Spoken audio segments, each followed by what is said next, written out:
God is light, in whom there is no darkness at all. Jesus Christ is the light of the world. And this is the judgment, that the light has come into the world, and we loved darkness rather than light. Jesus went forth with his disciples across the Kidron Valley, where there was a garden, which he and his disciples entered. Now Judas, who betrayed him, also knew the place, for Jesus often met there with his disciples. So Judas, procuring a band of soldiers and some officers from the chief priests and the Pharisees, went there with lanterns and torches and weapons. Then Jesus, knowing all that was to befall him, came forth and said to them, "Whom do you seek?" They answered him, "Jesus of Nazareth." Jesus said to them, "I am he." Judas, who betrayed him, was standing with them. When he said to them, "I am he," they drew back and fell to the ground. Again he asked them, "Whom do you seek?" And they said, "Jesus of Nazareth." Jesus answered, "I told you that I am he. So if you seek me, let these men go." This was to fulfill the word which he had spoken. "I did not lose a single one of those whom you gave me." Then Simon Peter, having a sword, drew it and struck the high priest's slave and cut off his right ear. The slave's name was Malchus. Jesus said to Peter, "Put your sword into its sheath. Shall I not drink the cup which the Father has given me?"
So the band of soldiers and their captain and the officers of the Judean authorities seized Jesus and bound him.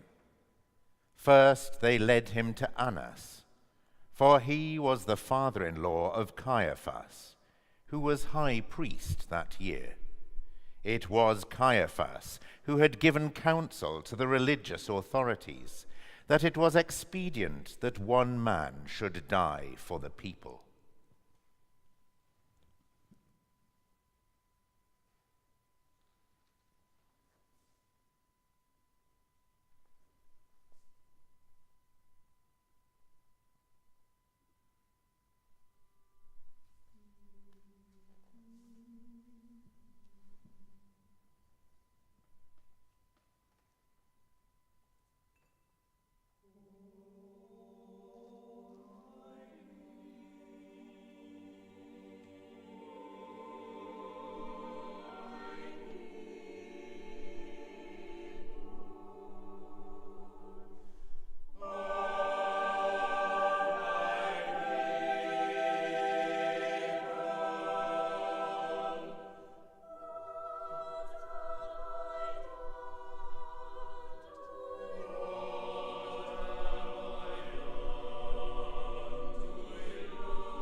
Simon Peter followed Jesus, and so did another disciple.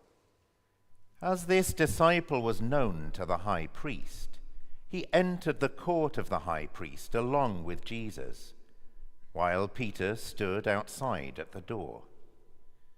So the other disciple, who was known to the high priest, went out and spoke to the woman who guarded the gate, and brought Peter in. The woman who guarded the gate said to Peter, "Are not you also one of this man's disciples?" He said, "I am not."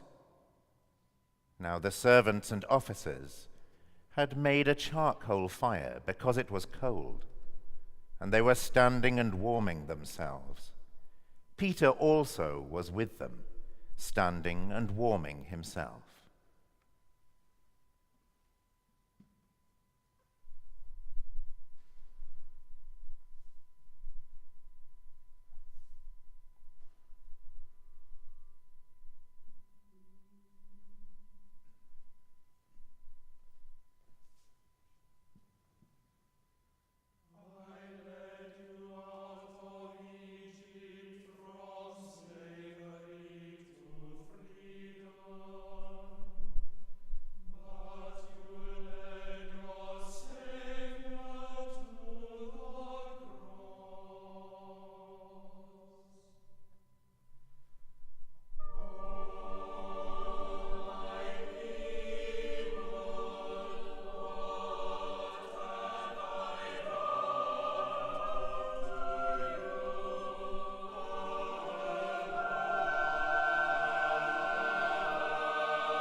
The high priest then questioned Jesus about his disciples and his teaching.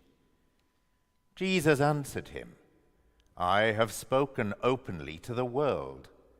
I have always taught in synagogues and in the temple, where all Jewish people come together. I have said nothing secretly. Why do you ask me? Ask those who have heard me what I said to them. They know what I said." When he had said this, one of the officers standing by struck Jesus with his hand, saying, "Is that how you answer the high priest?" Jesus answered him, "If I have spoken wrongly, bear witness to the wrong. But if I have spoken rightly, why do you strike me?" Annas then sent him bound to Caiaphas the high priest.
Now Simon Peter was standing and warming himself.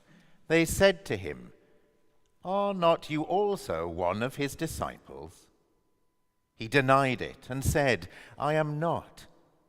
One of the servants of the high priest, a kinsman of the man whose ear Peter had cut off, asked, "Did I not see you in the garden with him?" Peter again denied it, and at once the cock crowed.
Then they led Jesus from the house of Caiaphas to Pilate's headquarters. It was early. They themselves did not enter the headquarters, so that they may not be defiled, but might eat the Passover. So Pilate went out to them and said, "What accusation do you bring against this man?" They answered him, "If this man were not an evildoer, we would not have handed him over." Pilate said to them, "Take him yourselves and judge him by your own law." The religious authorities said to him, "It is not lawful for us to put any man to death."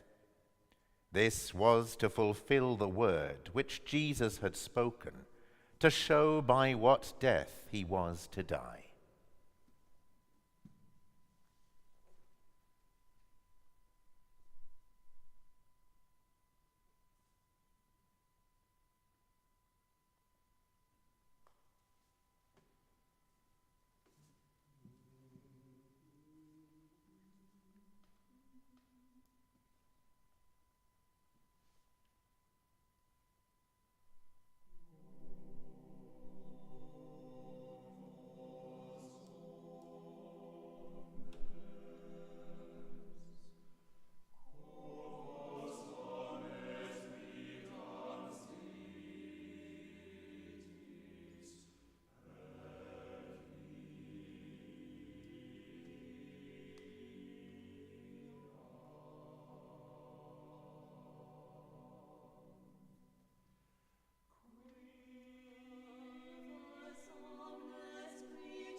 Pilate entered the headquarters again, and called Jesus, and said to him, "Are you the King of the Jews?" Jesus answered, "Do you say this of your own accord, or did others say it to you about me?" Pilate answered, "Am I a Jew? Your own nation and the chief priests have handed you over to me. What have you done?" Jesus answered, "My kingship is not of this world. If my kingship were of this world, my servants would fight that I might not be handed over to the religious authorities. But my kingship is not from the world." Pilate said to him, "So you are a king?" Jesus answered, "You say that I am a king. For this I was born, and for this I have come into the world, to bear witness to the truth. Everyone who is of the truth hears my voice." Pilate said to him, "What is truth?"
After Pilate had said this, he went to the religious authorities again and told them, "I find no crime in him. But you have a custom that I should release one man for you at the Passover. Will you have me release for you the King of the Jews?" They cried out again, "Not this man, but Barabbas." Now Barabbas was a robber.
Then Pilate took Jesus and scourged him, and the soldiers plaited a crown of thorns and put it on his head, and arrayed him in a purple robe.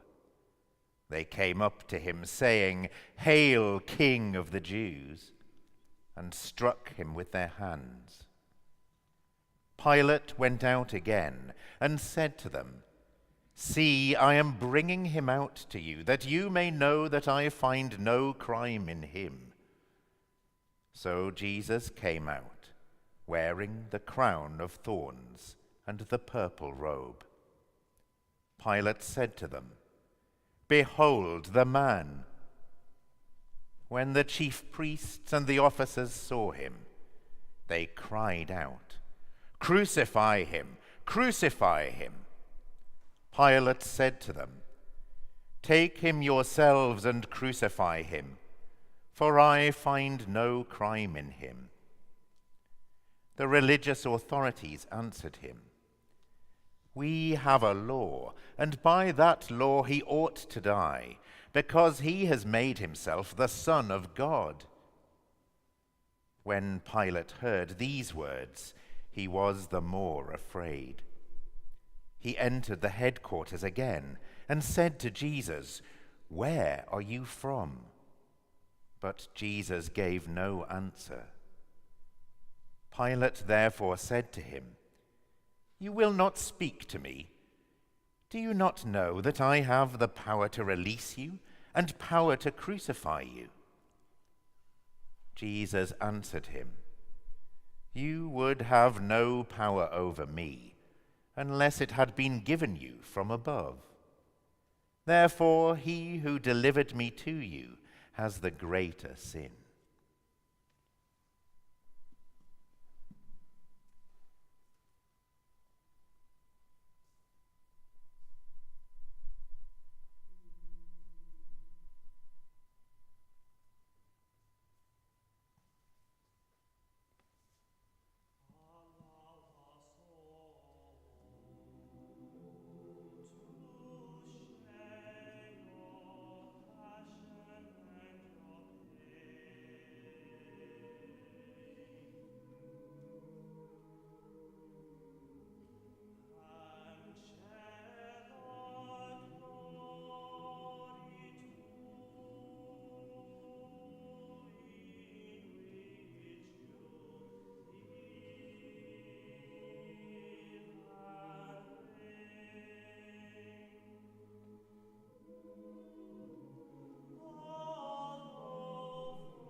Upon this, Pilate sought to release him. But the religious authorities cried out, "If you release this man, you are not Caesar's friend. Everyone who makes himself a king sets himself against Caesar." When Pilate heard these words, he brought Jesus out and sat down on the judgment seat at a place called the Pavement, and in Hebrew, Gabbatha. Now it was the day of preparation of the Passover. It was about the 6th hour. He said to the religious authorities, "Behold your king." They cried out, "Away with him! Away with him! Crucify him!" Pilate said to them, "Shall I crucify your king?" The chief priests answered, "We have no king but Caesar." They handed him over to them to be crucified.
So they took Jesus, and he went out, bearing his own cross, to the place called the place of a skull, which is called in Hebrew Golgotha.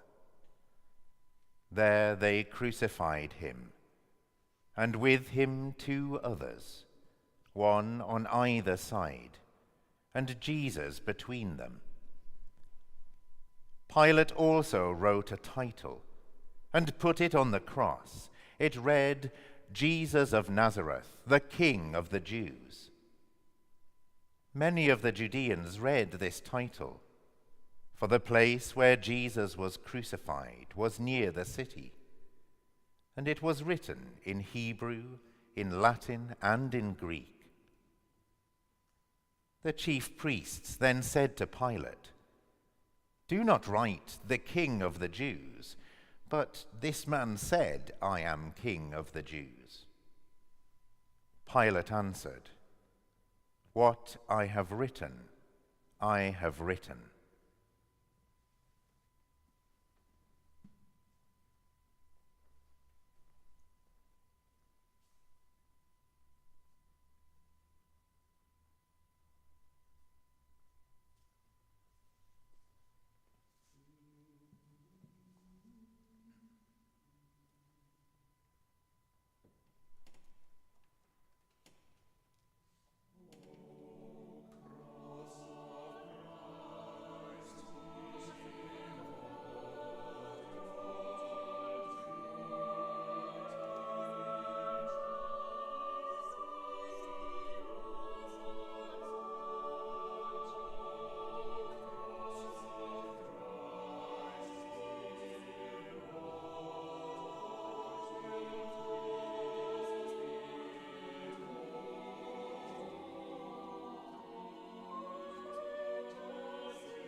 When the soldiers had crucified Jesus, they took his garments and made 4 parts, one for each soldier, also his tunic.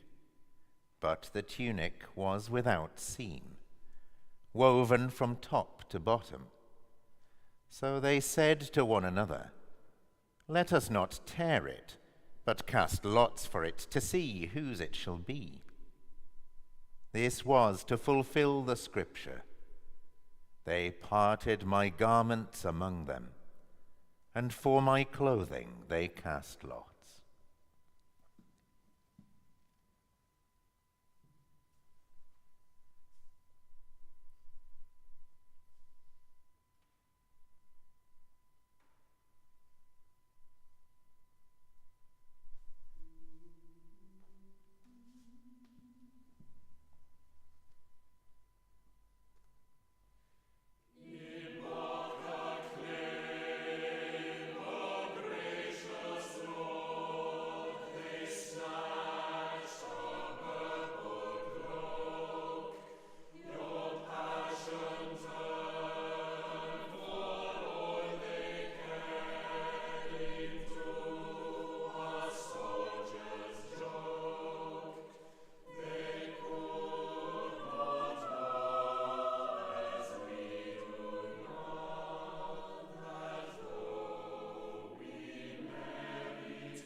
So the soldiers did this.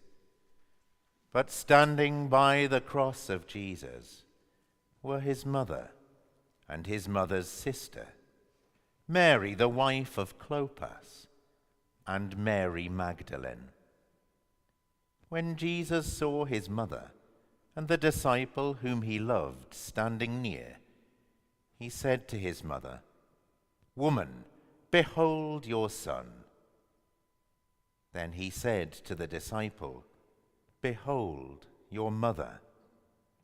And from that hour the disciple took her into his own home.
After this, Jesus, knowing that all was now finished, said to fulfill the scripture, "I thirst."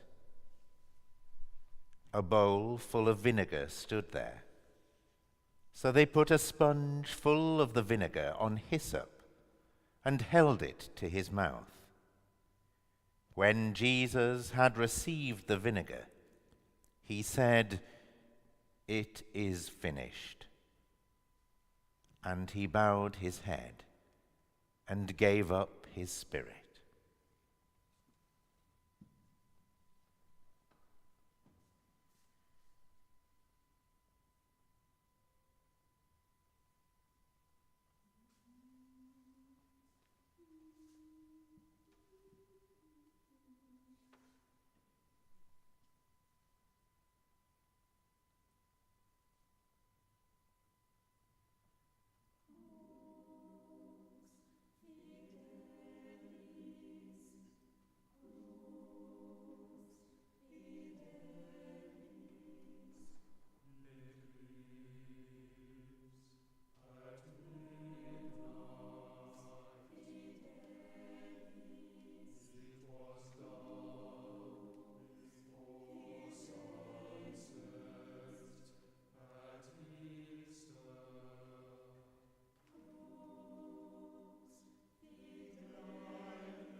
since it was the day of preparation, in order to prevent the bodies from remaining on the cross on the Sabbath.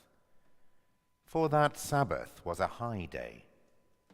The religious authorities asked Pilate that their legs might be broken and that they might be taken away.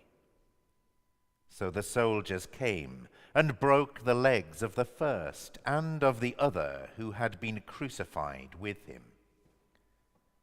But when they came to Jesus and saw that he was already dead, they did not break his legs.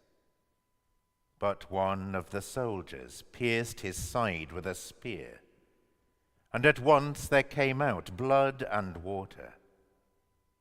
He who saw it has borne witness. His testimony is true, and he knows that he tells the truth, that you also may believe. For these things took place, that the scripture might be fulfilled. Not a bone of him shall be broken.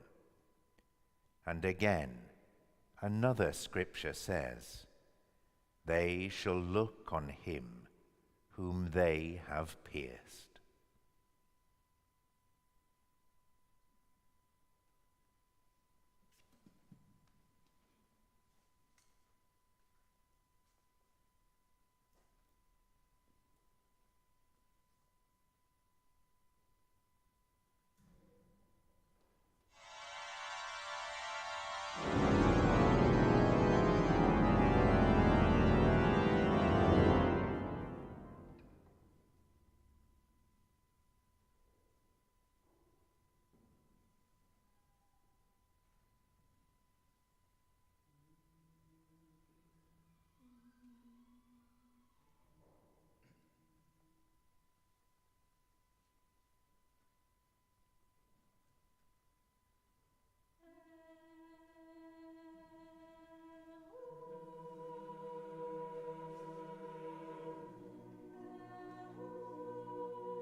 After this, Joseph of Arimathea, who was a disciple of Jesus, but secretly, for fear of the religious authorities, asked Pilate that he might take away the body of Jesus.